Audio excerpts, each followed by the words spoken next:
Ahora te propongo que entendamos cuáles son los 3 beneficios inmediatos de perder el miedo a hablar en público. En primer lugar, lo primero que se nota cuando empezás a entrenar oratoria es que aumenta tu nivel de seguridad personal. Y con esto no quiero decir que cambies tu estilo o que si sos una persona retraída vayas a tener que pasar a ser el centro de la fiesta o el centro de la escena. Nada que ver con eso.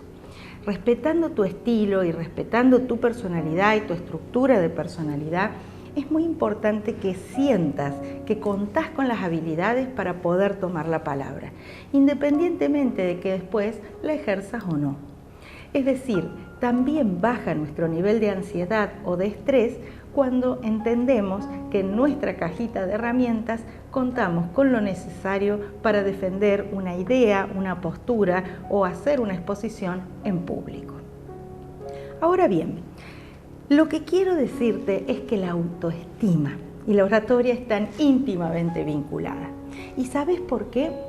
Porque uno de los mayores temores que tenemos todos los seres humanos es a pasar vergüenza, a ser humillados en público, a quedar expuestos frente a la mirada del otro.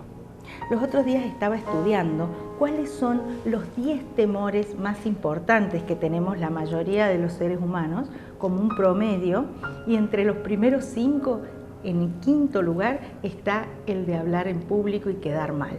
O sea, el miedo a exponerme, el miedo a pasar vergüenza. Con esto quiero invitarte entonces a trabajar uno de los miedos más ancestrales que tiene todo ser humano. Y por ahí vos pensás en aquellas personas que creés no tienen miedo, pero de verdad sí han aprendido a gestionar su temor para que eso los impulse a dar su mejor versión. Ahora también te invito a que penses en la oratoria y el ámbito laboral. Los trabajadores que consiguen mejores puestos o que logran aumentar su sueldo son aquellos que tienen habilidades para la oratoria. Es decir, no necesariamente tenemos que pensar en el orador como un expositor, un conferencista, como un Tony Robbins, como alguien que está siempre subido a un atril, sino que a veces la oratoria te servirá para negociar mejor tus pautas de trabajo, para establecer los horarios, para marcar límites, etc. Es decir, nota cómo la oratoria entonces, por un lado, te ayuda a fortalecerte y a estar bien plantado en tu espacio de trabajo, pero también te ayuda a mayor claridad y mayor confianza y fluidez en tus vínculos personales. Ahora bien, desde el punto de vista empresarial, nosotros desde la consultora hacemos muchas entrevistas de selección de personal y vemos que la mayoría de las personas no maneja este talento de la oratoria. Es decir, como que no hace falta, porque yo no voy a ser conferencista. Y en realidad, por ejemplo, en una entrevista de trabajo, esta es una situación de examen. Y es por eso que es tan importante que puedas expresarte con fluidez y con solvencia.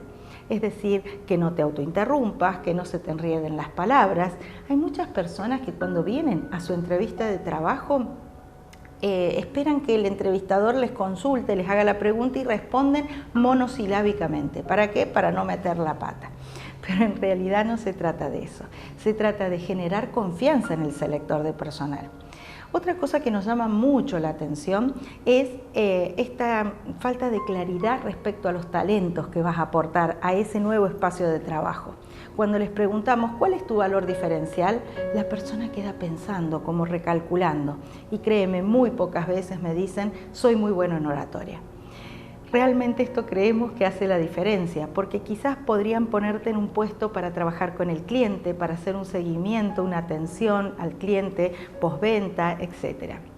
Entonces nota cómo, independientemente del puesto para el que te estés postulando, la oratoria siempre va a sumar a tu currículum. Y por eso te invito a que una vez terminado este curso y una vez que hayas hecho todos los ejercicios, imprimas el certificado digital que te enviaremos y lo incorpores a tu currículum, porque créeme, los selectores de personal tomamos muy en cuenta las habilidades soft. Ahora bien, Veamos entonces cómo las empresas, muchas veces las empresas que te contratan, juegan un rol muy importante en esta fobia. Porque hay empresas que te exigen exponer o que te exigen argumentar tus proyectos o pelear por el presupuesto para llevar adelante una idea.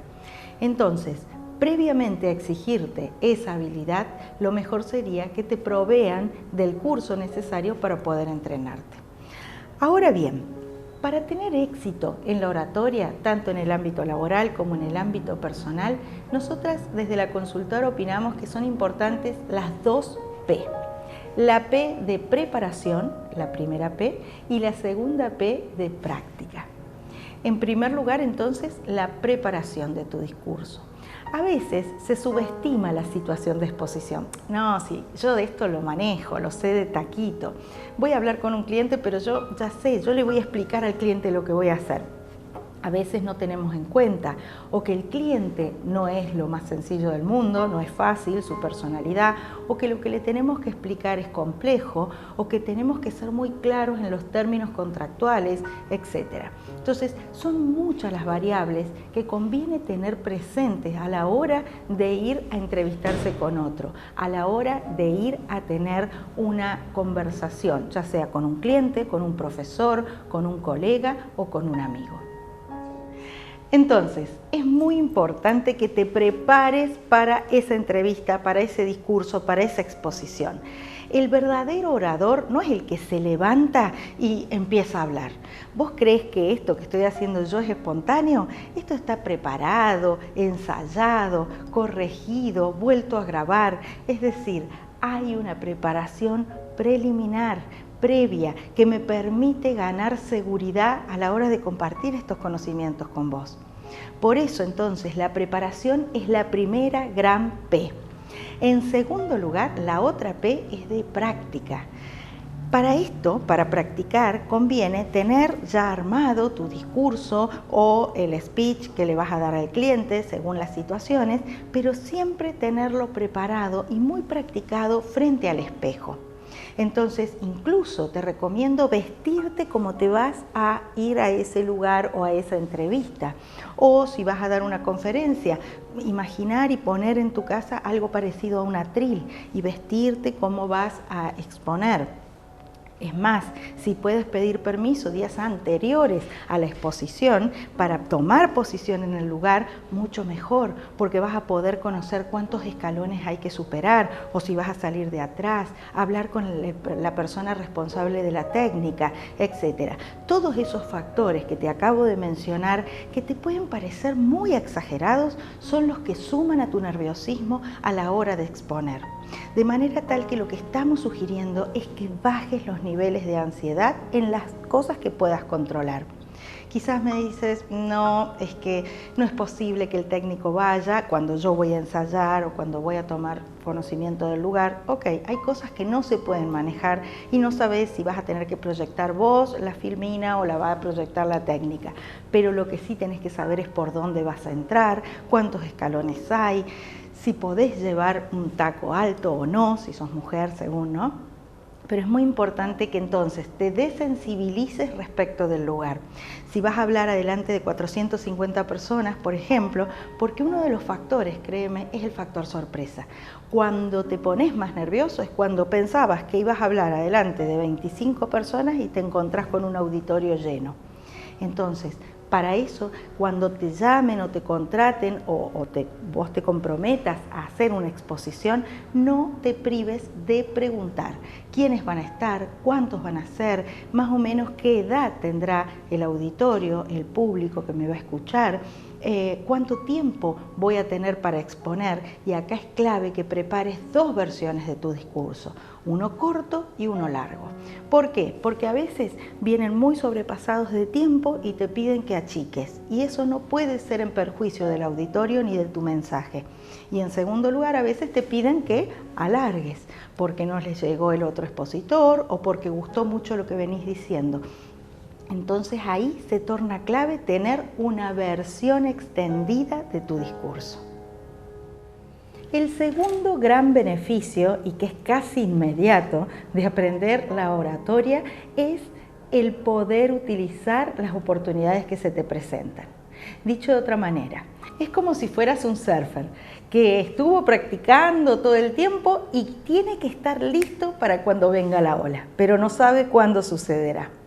De esta manera también, la persona que entrena su habilidad en oratoria está preparado para tomar la palabra, para dar ese pasito al frente, para animarse a expresar una opinión diversa o una forma de disentir. O sea, no necesitas ser siempre el que dice que sí, porque manejás bien el arte de la palabra, porque aprendiste a decir que no con una sonrisa.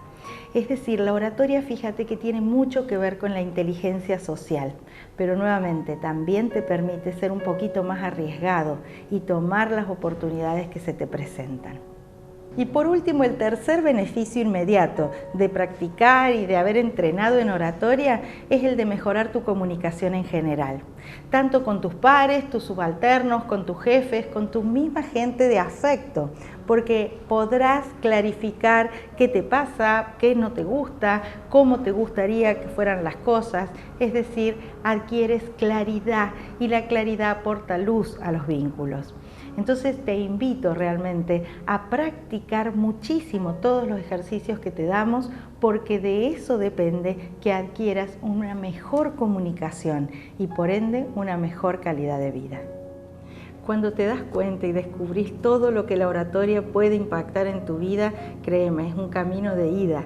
Y entonces también te podés animar a liderar espacios de trabajo, a liderar equipos de trabajo. Porque un verdadero líder no lo es si no logra tener una buena oratoria. Es decir, las personas somos sensibles a las palabras. ¿Cómo vas a gestionar o a inspirar a tu equipo si no tenés una buena oratoria? Y aquí quiero compartir con ustedes esta frase de Saint-Exupéry, el autor del Principito. Él decía, si quieres construir un barco, no empieces por juntar personas y asignarles tareas y trabajos. Más bien, enséñales a anhelar la infinita inmensidad del mar. Ahora te pregunto, ¿cómo se hace para que una persona logre anhelar la infinita inmensidad del mar? A través de la palabra. Es decir, con la palabra creamos visión en los otros, podemos generar influencia, podemos causar impacto en sus vidas, motivarlos, ayudarlos, y por eso es que la oratoria es fundamental para toda persona que quiera liderar espacios de trabajo. Bueno, y para finalizar este capítulo quiero invitarte a que te sumes a nuestra comunidad de Ramírez Carbajo y que nos sigas en las redes.